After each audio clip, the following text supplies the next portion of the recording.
1899 is one of the latest breakout series on Netflix, and with its captivating mysteries, characters, and unique world building, it's not hard to see why. But this is a show that had an equally mystifying production, using experimental technology in order to depict the many different environments the series takes place in. For this production, the real world met the virtual, and without it, 1899 may have never come to fruition. So stick around for today's episode as we explore the amazing new world of advanced virtual filmmaking.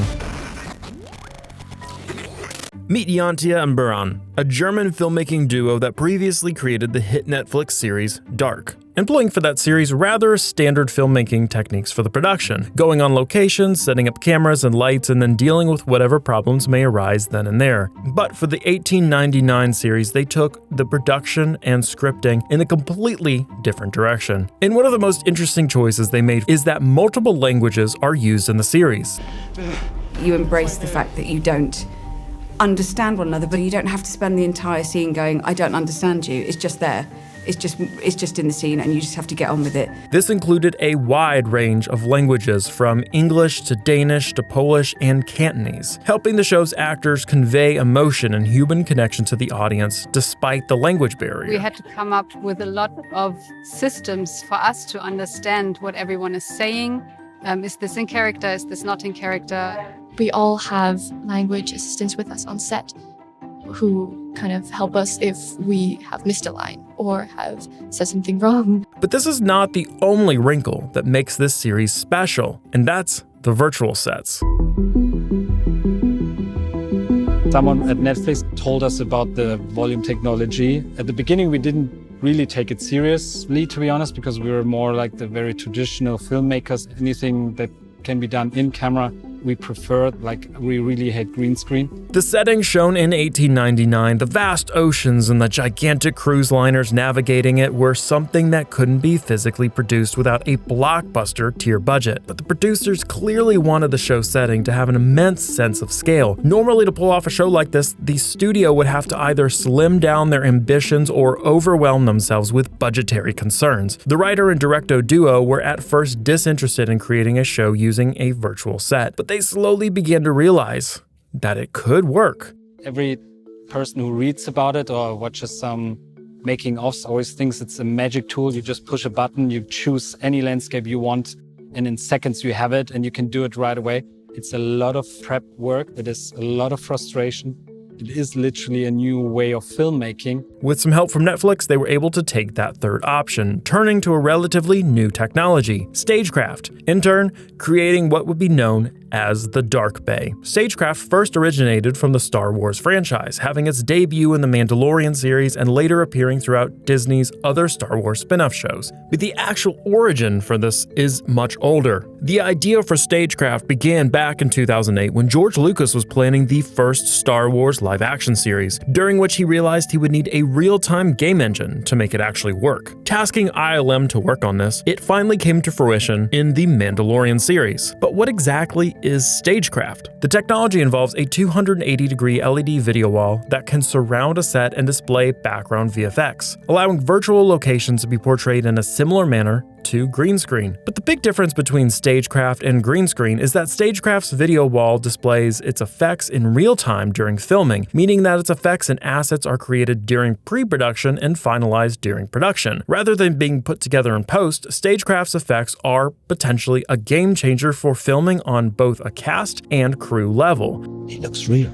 It really looks real, and that, of course, it's a huge help for us. So we don't have to travel to the desert, nor to the North Pole, nor to the glaciers and stuff. You can change that within a minute. It's so real that I remember a lot of us, when we first stepped onto the volume, got seasick when we were watching the waves in the background go up and down. I said to Izzy, I was like, I just can't believe that we've been able to make a series on here. You know, it's incredible, because she was saying, I want to do something on location next. And I said, I absolutely don't. I just want to stay in here. Being surrounded by the bright 280-degree screen also comes with another advantage, which green screens cannot provide and other projection methods can only marginally offer to the filmmaker, which would be a believable, all-around illumination of the subject on set. It also offers much better lighting options for filmmakers as well. What is very important for me when it comes to the volume work is the pre-lighting, so that I have time to establish this world, to create the lighting here, and that whatever light mood is in the pre-production created on the wall is actually going into the foreground, and they, fit well together. It would be a totally different experience if we're doing this on green screen. It just illuminates, literally everything.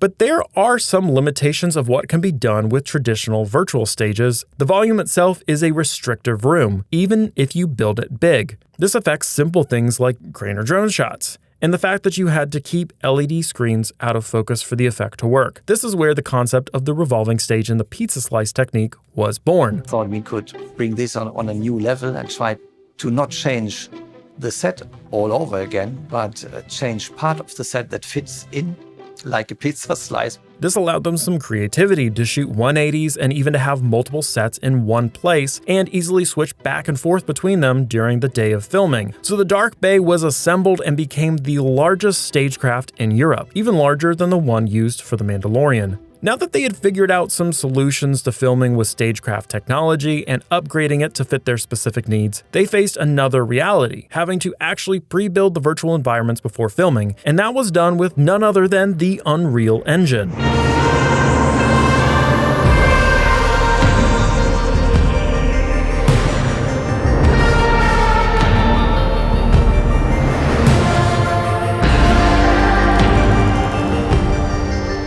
Traditionally, though, CGI scenes are rendered for weeks on end using offline rendering methods. For a film like Avatar, offline rendering is the way to go, and as CGI characters are often the focus of a scene, and the fantastical panoramas of Pandora had to look convincing, even in detailed close-up shots. But while past game engines like earlier versions of the Unreal Engine were unfit as a tool for high-end filmmaking, over time video games as a medium matured and the technology matured with them. Games can achieve photorealistic vistas and lifelike real-time rendered characters to the point where 3D animators, VFX artists, and filmmakers alike started gaining an interest in what real-time rendered three-dimensional imagery could bring to the table. Since the Unreal Engine also had VR support, and storyboarding and shot planning could also be conducted inside of the engine itself. Peeking behind the scenes for the production of 1899, we can see a crew member with a VR headset strapped to his face checking environments out in the engine, and also the animated storyboard scenes with simplistic character models and thought-out scene composition, which aided the crew during the production stage later. To fully make use of the Unreal Engine, you have to generate lots of content first. We started this when there was no script.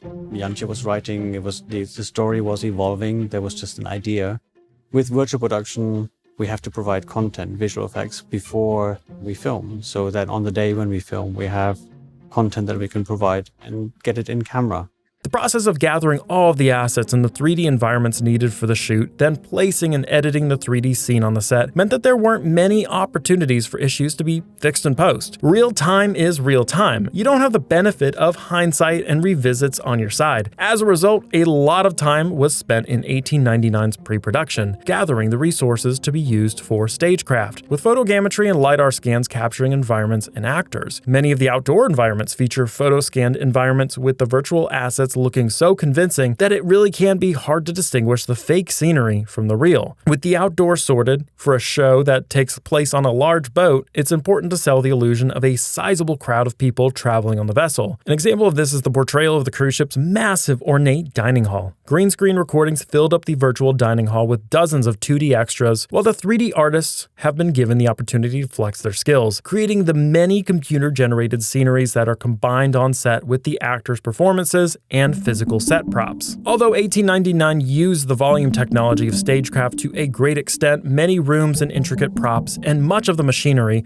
are the real deal. The virtual was continuously married with the physical to sell the illusion that everything you see is real, and also to hide the fact that the 3D environments may not be as detailed as they seem to be, with both The Mandalorian and 1899 having created rather multimedial virtual backdrops. For certain shots where you have live action in the foreground, you have a miniature shoot that was texture mapped onto the geometry of a digital environment in the wall, and then in the deep background are stop motion figures that are moving around. So you have all of these different layers of techniques that all come together to hopefully feel like one combined environment. To make a seamless transition possible, the virtual scene has to get color corrected on set. The mood that is created, everything that is on the screens and the foreground are marrying so nicely together. It's just such an, beautiful scenery. While the screen depicts the places far off in the distance, like the iconic dining hall, which even I didn't catch was a virtual stage at first, or the waves of the ocean. But with having only one screen and many props, a smart set design was needed. The set operated, like we mentioned before, like a turntable, being able to change an entire scene on the fly, updating the virtual environment with the rotation of the physical. A great example of this would be the dining hall again, as there are scenes that depict the hall in its entirety, while there are other scenes that depict the entrance of it. This means that the physical set only needed to be built once, eliminating the need to rebuild entire sets. Yet the Stagecraft tech has limitations. Harsh sunlight does not look too convincing, and depending on the scene composition, the final recording may look too artificial. Really harsh sunlight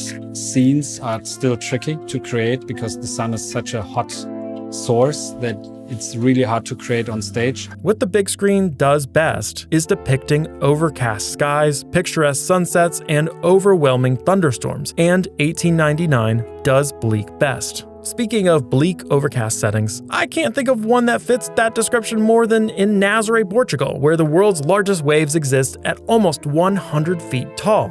If you want to learn more about that production and the history behind HBO's 100-foot wave, including insights from Emmy Award-winning DP Mike Prickett, then feel free to click right here.